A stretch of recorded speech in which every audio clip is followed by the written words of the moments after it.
Well, let's begin.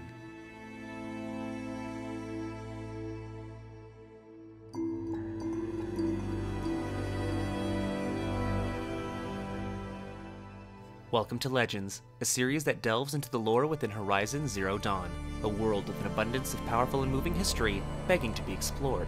Today, we once again find ourselves investigating the most important yet mysterious event in Horizon's world, the unknown transmission sent to Gaia Prime that ultimately led to her self-destruction. With such a tantalizing mystery placed at our feet, but with limited clues to draw from, many have hypothesized what exactly happened that fateful day.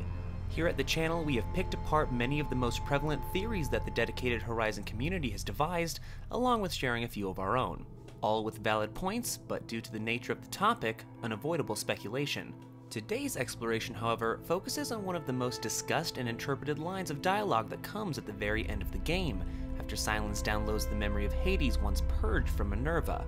There in the desert, our enigmatic acquaintance says the following.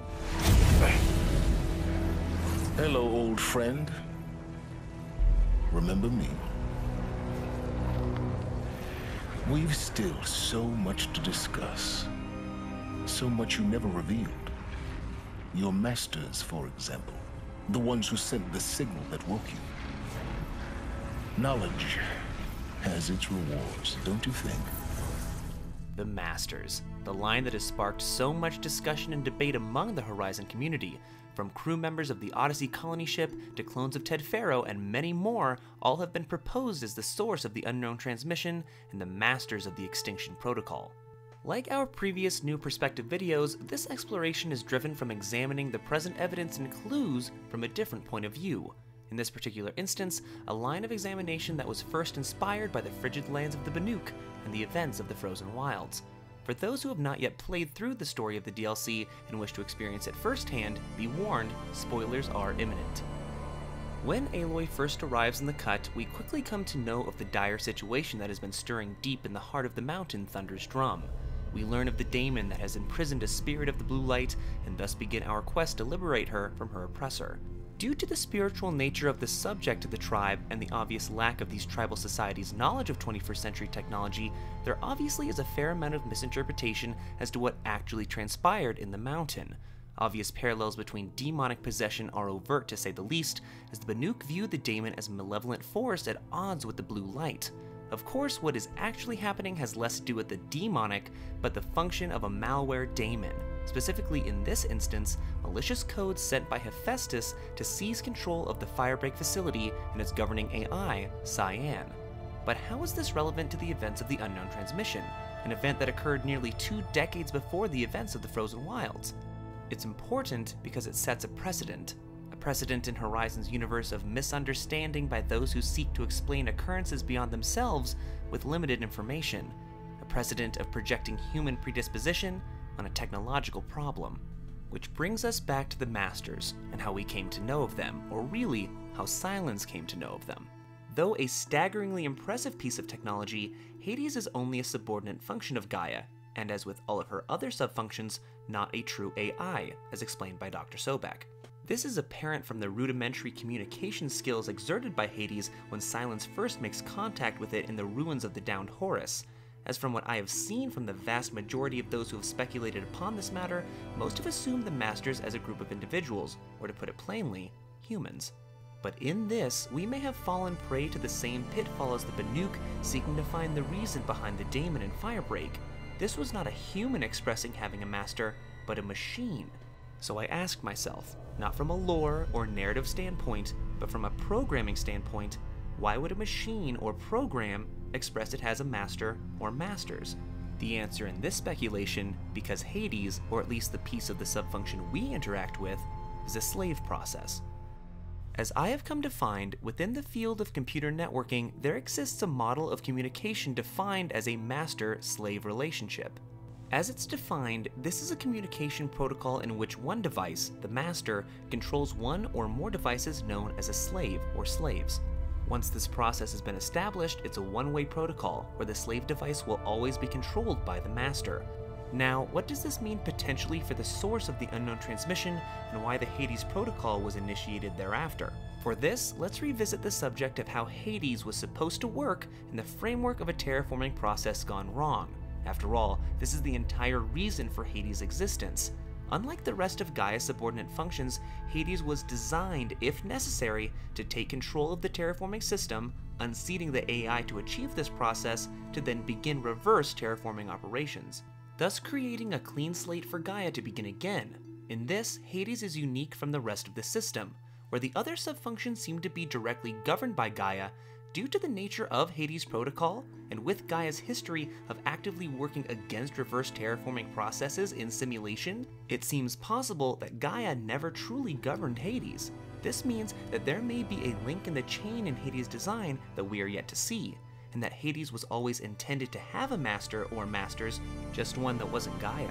When Silence first met Hades, the subfunction says of himself, "Titan frame merely houses intellect," a piece of dialogue I've always found to be quite compelling.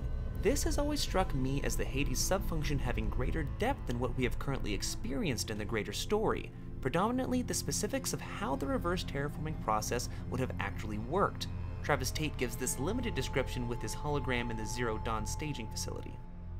What you're gonna do, Gaia, is step aside while Hades takes over and does what you're just too darn nurturing and life-loving to do, which is burn that misbegotten mess of a biosphere to the ground so Gaia can start over. Okay, not burn, more like reverse terraforming operations and suffocate it. As said before, how Hades was able to achieve this function remains clouded, as well as how the subfunction would detect if reverse terraforming operations was indeed necessary in the first place. Even if Gaia could see that a clean slate would be the best option, her track record of reluctance to allow Hades to do its job is well documented, potentially making her a less than reliable candidate to inform the Extinction Protocol to pull the trigger. Perhaps to ensure this process would remain uncompromised, this master process was kept separate from Gaia Prime, serving to detect a cataclysmic failure in the biosphere, and if detected, initiate the order for Hades within the facility to begin its design protocol without interference from the AI. When Gaia did self-destruct, this may have severed the link between the master-slave communication, thus leaving Hades to fulfill its mandate by any means available to it. If this is the case, and a master process or device does exist, reconnecting the link may be the key to shutting down Hades permanently, and allowing the process of restoring Gaia in Zero Dawn to begin. One hurdle towards the transmission being a process of ZD manufacturing is the execution post-human gestation. With Eleuthia only afforded the zygotes to produce a single generation of humans, this process could not be repeated if undone, meaning a reset post-Eleuthia would mean a world without humans, obviously not a goal of ZD.